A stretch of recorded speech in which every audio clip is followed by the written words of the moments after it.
যুবক, আর কতবার ডাকলে তুই নামাজ পড়তি? বল ভাই আমার, বন্ধু আমার, এ কোন চেহারা বানাইলাম? কার মতো সাজলাম? এই চুল কার মতো? এই জামা কার মতো? এই প্যান্ট কার মতো?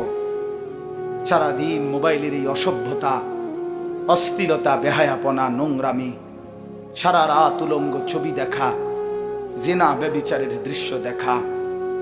আমার প্রিয় ভাই, এভাবে ভুলে গেলাম আল্লাহকে, এভাবে ভুলে গেলাম। আর একটা কথা হলো, রাসূলুল্লাহ সাল্লাল্লাহু আলাইহি ওয়াসাল্লাম, প্রিয় নবী সাল্লাল্লাহু আলাইহি ওয়াসাল্লাম হাশরের ময়দানে উম্মতকে ডাক দিয়ে বলবে, উম্মত তুমি জানো না উম্মত, আমি 23টা বছর একটানা কাঁদছি তোর জন্য। এই পরিমাণ কাঁদছি আমি। আম্মা জান আয়েশা নবীজির স্ত্রী বলছে, এশার নামাজের পরে নবী দাঁড়াইছে, ফজরের নামাজের আগ পর্যন্ত এক দাঁড়ানোতে আম্মা জান আয়েশা বলে, আল্লাহর কসম দুনিয়াবাসী, আমি নিজ চোখে দেখছি আমার স্বামী আমার ঘরে আল্লাহর রাসূল ফজরের আজানের আগ পর্যন্ত এক দাঁড়ানোতে উম্মতের জন্য শুধু কাঁদছে আর দোয়া করছে। এ তো হাদিস। হযরতে আয়েশা রাদিয়াল্লাহু তাআলা আনহা বলেন, চক্ষু মুবারক ফুলে গেছে, দাড়ি মুবারক ভিজে গেছে, বুকের পশম ভিজে গেছে। হাদিসের সরাসরি শব্দ, ওয়াকাত তাওয়াররামাত কাদামাহু, দুইটা পাও ফুলে ফুলে গেছে। একটা আয়াত শুধু আল্লাহর কাছে উম্মতের জন্য দোয়া করছে, সারা রাত এক দাঁড়ানো, রুকুও দেয় নাই, সেজদাও দেয় নাই, এক দাঁড়ানো। কি বলছে? ইন তুআযিবহুম ফাইন্নাহুম ইবাদু ওয়া ইন তাগফির লাহুম ফাইন্নাকা আনতাল আজিজুল হাকীম। এই কথাইটা আল্লাহর কাছে বারবার এই কথাইটাই বলছে।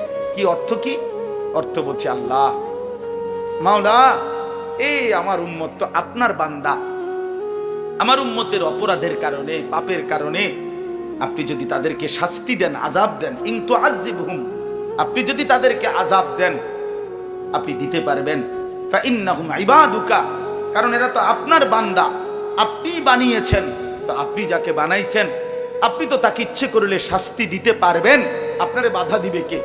কিন্তু ওয়া ইন তাগফির লাহুম, নবী চোখের পানি ফেলতে ফেলতে বললেন, কিন্তু মাওলা, আপনি তো আমারে খুব ভালোবাসেন, আপনি তো আমারে অনেক আদর করেন, আমি আপনার হাবিব, আমি আপনার মাহবুব, আপনি আমার জন্য নাকি সব বানাইছেন, আমার দিকে চাইয়া যদি আমার উম্মতরে মাফ করে দেন, ফাইন্নাকা আনতাল আজিজ, তাইলে বলেন বন্ধু, বলেন মাওলা, আপনারে বাধা দিবে কে? আপনি তো সেই ক্ষমতাটাও রাখেন। আযাব দিলেও আপনারে বাধা দিবার কেউ নাই, মাফ করে দিলেও আপনাকে বাধা দেওয়ার কেউ নাই। দেন, মাফি করে দেন আমার উম্মত। এইভাবে কাঁদছেন, 23 বছর কাঁদছেন, 23 বছর কাঁদছেন।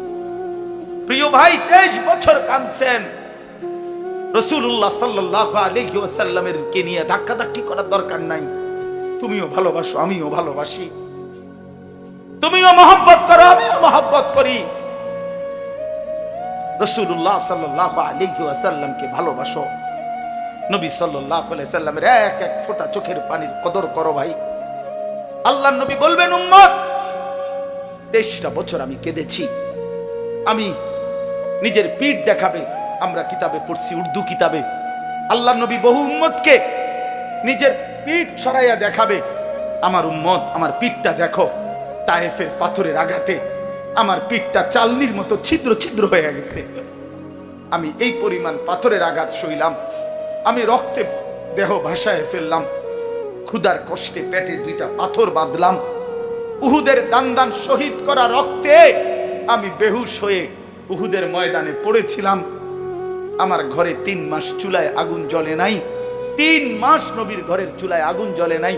আম্মা জান আয়েশা কসম করে বলছে যে আমাদের কোনো বিবির ঘরে 3 মাস চুলায় আগুন জ্বলে নাই, আমরা শুধু খেজুর আর পানি দিয়ে জিন্দেগি কাটাইছি। তো নবী বলবে, হাদিস কোরআন তাফসিরে আছে বন্ধু, আল্লাহ তাআলা বলছে, বন্ধু নবীকে আল্লাহ বলছে, কোরআন শরীফে আছে সূরা নিসার মধ্যে আল্লাহ বলছে, বন্ধু আপনার সামনে আমি আপনার উম্মতের আমলনামা দেখাবো, আপনার সামনে খুলমু, আপনারে দেখাবো আপনার উম্মতের আমলনামা।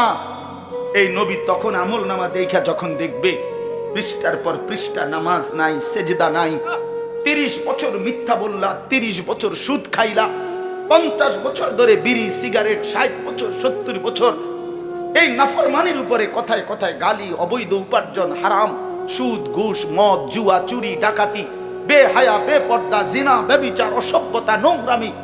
আল্লাহর কসম নবী বলবে, উম্মত এটা কি দেখাইলি উম্মত আমার, এটা কি দেখাইলি? কার জন্য কাঁদলাম আমি?